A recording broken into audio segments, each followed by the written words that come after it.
This is the time we need divine intervention as a nation.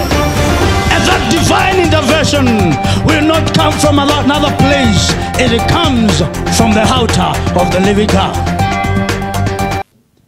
Open your Bible in the book of 1 Samuel, chapter number 5, from verse number 1 to verse number 6.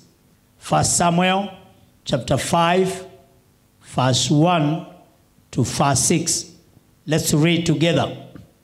Then the Philistines took the ark of God and brought it from Ebenezer to Ashdod.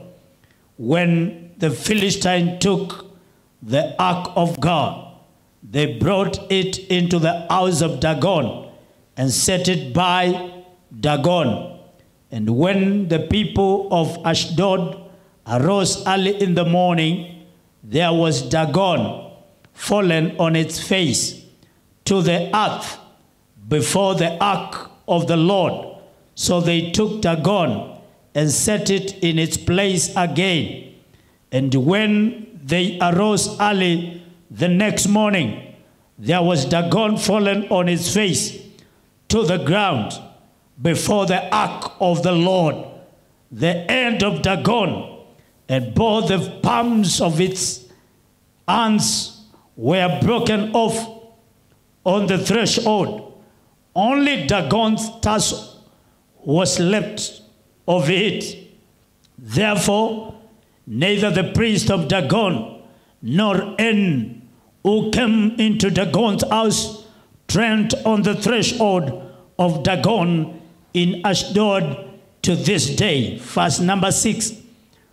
But the hand of the Lord was heavy on the people of Ashdod, and he ravaged them and struck them with tumors, both Ashdod and its territory.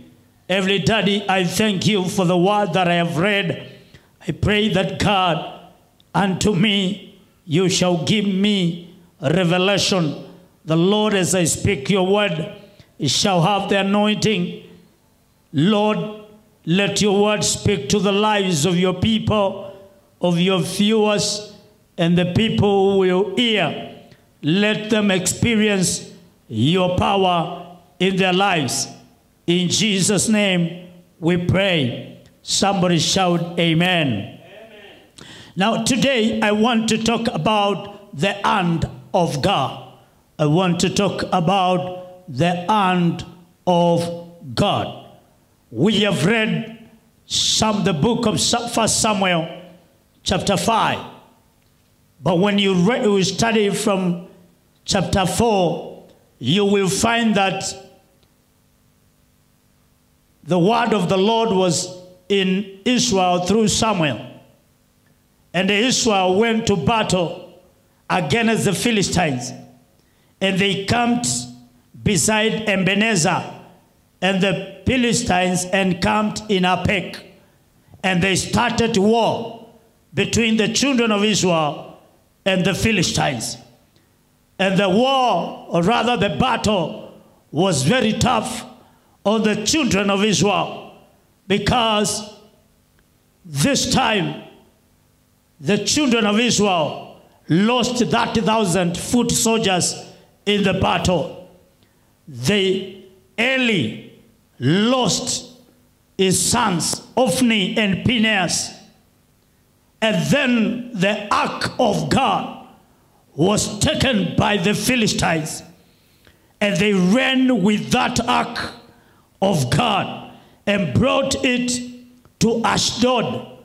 And the Bible says one of the survivors went and told Eli that the ark of God has been taken by the Philistines. The Bible says when he reported that the Israelites were defeated, when he reported that the sons of Eli, Ophni and Phinehas were killed, but the minute he mentioned the ark of God, the Bible says Eli, who was 98 years of age, because he was a fat man, he fell down and died. Then the other loss that the children of Israel went through, the daughter-in-law, when she heard that her husband is dead, and heard the father-in-law is dead, and then heard that the ark of God has been taken from Ebenezer to Ashdod, the Bible says she was in pain because of that report. She had conceived and she had a son. And the Bible says when she was at the point of death, the women around her told her, don't die, cheer up, because you have a son. And the Bible says she never talked to them, and she called the name of the son Ichabod. In other words, now the glory of God has left the house of God. The hand of God, which is supposed to protect the children of Israel, is no longer there. In other words, the ark of God represented the presence of God. The ark of God represented the hand of God upon the children of Israel to give them leadership and guidance, to give them security, to give them protection and success. And on the flip side, to give their enemies judgment. So the hand of God is there to give you leadership and guidance, security, protection, and success. And on your enemy, the hand of God shall bring judgment and punishment. So we need the hand of God in our lives. If we want to succeed in our families, we don't need another thing. We need to tell God, let your hand be upon me. And I want to tell you, you will have guidance within your life. You will have security and protection, and therefore success shall be your portion in the land of the living. Amen. So we need the hand of God in our lives. And the children of Israel, they were supposed to defeat every nation that stood before them. But because they left the worship of God, the word of God was rare during this time, because the sons of Eli never worshipped God. They were evil. Even when they went for war, they never inquired of God on how to go for war. They thought that they will fight and have success.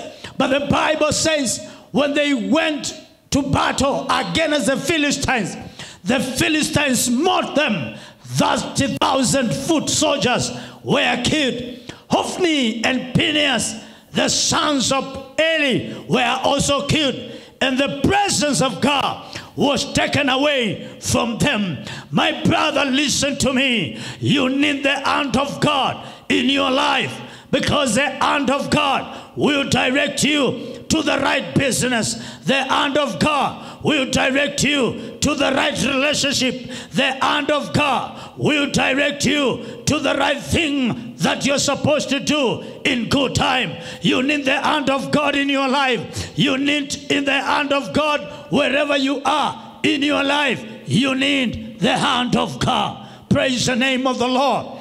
When the ark of God was taken away, the light of God upon the children of Israel was no longer there. And they suffered shame. They suffered loss. My brother, my sister, when you leave the altar of the living God, the hand of God is no longer upon you. When you stop ministering in the service of the living God that God has called you to do, the hand of God is lifted from your life, and you have no protection, you have no security, and you will not have success within your life. I have good news for you, my brother. You need the hand of God in your life. You need the hand of God wherever you are. You need the hand of God in your business. You need the hand of God in your marriage. You need the hand of God in your life. You only need to be in prayer in the altar of the living God. And the Lord our God will come to your life. The Lord our God will rescue you against your enemy. When all the witches come against you, when all the witch doctors and sorcerers come against you, my brother, and you are a worshiper of the living God, you are not supposed to worry, because the hand of God is protecting you. The hand of God is giving you security. The hand of God is giving you favor. My brother, my sister, the Lord our God will give you his protection when you are on the altar of the living God. Can I hear people say amen? Now listen to me. When these people carried the ark of God, they went to stay with the ark of God. And the portion of the scripture we have read, they took the ark from Ebenezer and took it to Ashdod. Then the Philistines stayed with the ark of God, and they took it to their God, the Dagon God, and they placed the Dagon God next to the altar, ark of God. And when they placed it there, they went. The Bible says in the morning, they came and found that their Dagon God had fallen down. In other words, the presence of God is powerful than the presence of the devil. The presence of God is greater than your enemy. They had a God that they believed it was their God. But I have good news for you, my brother. You have a great God. You have a powerful God. You have a God who is able to fight for himself. You have a God who is able to protect you. You have a God who is able to stand on your side, to give you victory, to give you success, to give you healing. You have a great God. Amen. And the Bible says, when they found their God fallen, they took their God and aligned their God to the altar, or rather to the ark of God, or rather to the presence of God. And they left their Dagon there. And the Bible says in the following day, when they came, they found that the head of Dagon and both the palms of its hands were broken off. I have good news for you. Every enemy who shall stand against the ark of God, who shall stand against the presence of God, who shall stand against you, servant of God, I have good news for you. He will fall down. The Lord will cut him into pieces.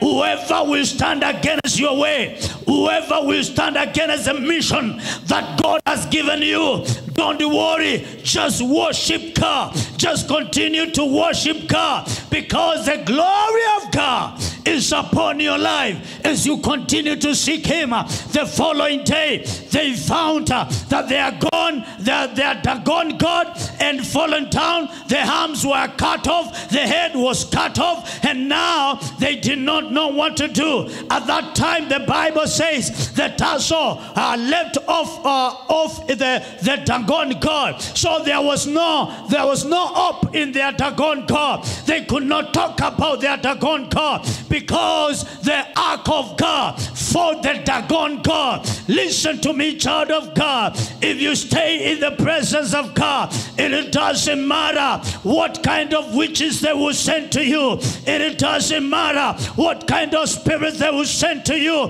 The Lord our God will deal with them when you are in your house. The Lord our God will deal with their witches when you are praising him. The Lord our God will deal with the devil wherever he is. When you cannot see the devil, the Lord will deal with him. When you cannot see what they have planted, what they have spoken against you, I have good news for you. All things things worketh together for good to them that love God and them that have been called for his purpose. May the Lord work everything good for you. May the Lord work everything for good for you in your family, in your working place, as they plan to chase you away, as they plan to kill you, as they plan to finish you. May the hand of God come upon your life and fight the battles for you in Jesus' name. The Bible says in verse number 6, but the hand of the Lord was heavy on the people of Ashdod, because they took the ark of God, because they took the presence of God, because they took the altar of God. The hand of God was heavy on them. May the hand of God be heavy on your enemies. I'm saying, make the hand of God be heavy on your enemies. Because when the enemy comes like a flood, the Spirit of God will raise a standard against him in Jesus' name. They will come with the battles. They will come with the swords and spears. But you will depend on the name of the Lord your God in Jesus' name. Can I hear somebody shout amen? Amen. Now listen to me. The Lord struck them with the tumors, both Ashdod and its territories, because they played around with the children of God, because they played around with the presence of God, because they planned to stop the worship of God. And they took the ark and hid it in Ashdod. The Bible says, God of heaven struck them with the tumors within their place and outside their territories. May the Lord pursue your enemies from wherever they are and wherever they will hide themselves. May the Lord pursue them from wherever they are scheming and planning to destroy you. May God of heaven come and destroy them and bring confusion in their camp in Jesus' name. Amen. Can I hear somebody say amen? Amen? Listen to me, child of God.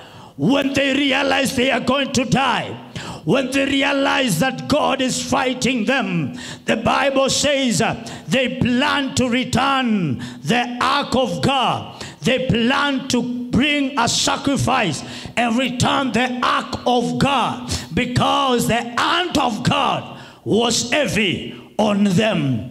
Whatever you have lost, whatever people have taken out of you falsely, they will return it to you in Jesus' name, because they would suffer shame. God will never give them peace. God will never give them joy. He will pursue them until they restore to you what they stole, until they bring back to you what they got from you. Listen to me. I want to show you something. The book of Daniel, chapter 5, verse 24. There is something I want to show you in Daniel chapter 5, starting from verse number 24. The Bible says, then the fingers of the hand were sent from him, and this writing was written. And this is the inscription that was written: Mene, Mene, Tekel Upharsin. This is the interpretation of this word. Mene, God has numbered your kingdom and finished it. Tekel, you have been weighed in the balances and found wanting. Peres, your kingdom has been divided and given to the Medes and Persians. Listen to me, child of God. Belshazzar, because he was a king after his father Nebuchadnezzar, he said, bring the vessels in the house of God, that we may marry and use them with his concubines and his wives. And he was happy. He did not have a regard to the vessels of God which were brought by his father. And the Bible says, the vessels were brought, and immediately as they were eating and marrying, the Bible says, that time a finger came on the wall and inscripted, Mene, Mene, Tekel, Ufarasini. In other words, because you have dishonored the altar of the living God, you have dishonored the vessels of God. God has numbered, God has measured your kingdom. And right now, he has weighed into balances and found you wanting. And what he has done, he has divided your kingdom to the Medes and the Persians. You will not enjoy the leadership because you have dishonored the vessel.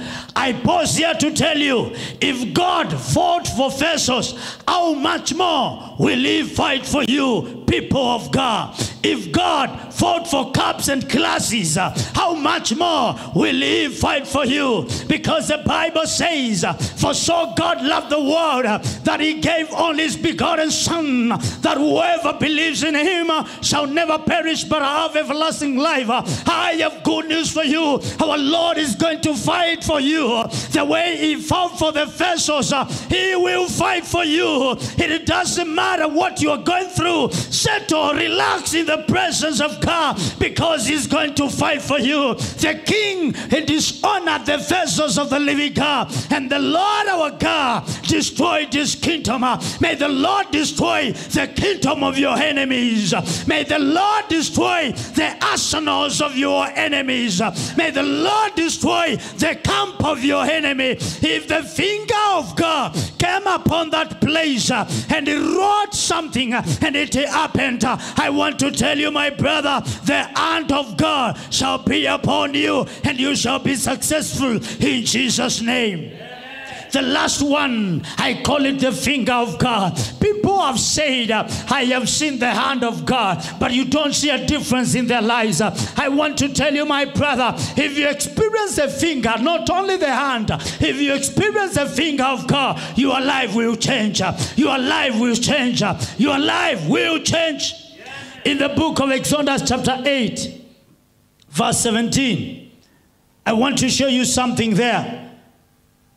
In the book of Exodus chapter 8, verse 18 and 19, the Bible says, now the magicians so worked with their enchantments to bring forth lice, but they could not.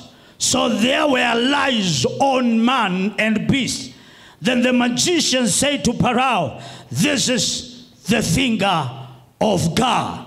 But Pharaoh's heart grew hard, and he did not heed them just as the Lord and said, child of God, this is the time when Moses went before Pharaoh and asked Pharaoh to release the children of Israel. And Pharaoh decided not to release them. And Moses started to do miracles after miracles.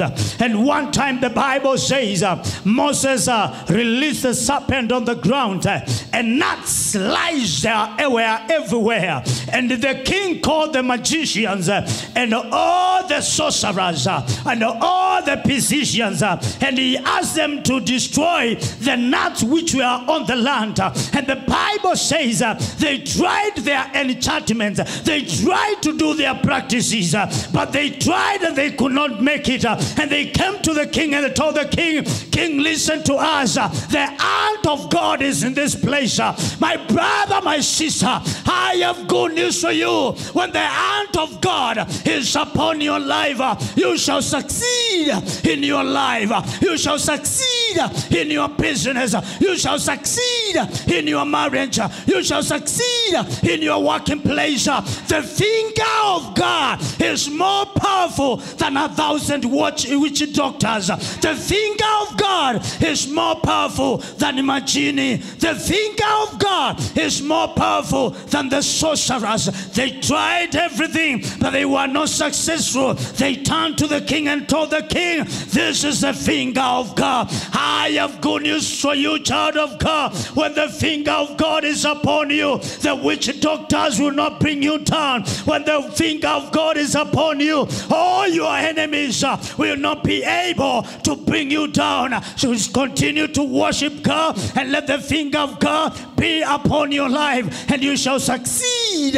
in your life in Jesus' name. May the Lord God bless you as you continue to watch our programs in Gospel Victory Church. May the Lord our God bless you, even as you continue to partner with us on the M-Pesa numbers on your screen, or the account number on your screen. May you send what God has taught you to send, so that you may support this ministry, and the Lord our God will continue to bless you. May the hand of God be upon your life in Jesus' mighty name. If you have any prayer request, you can call one of those numbers. We are waiting to pray with you. May the Lord bless you. Have a great time.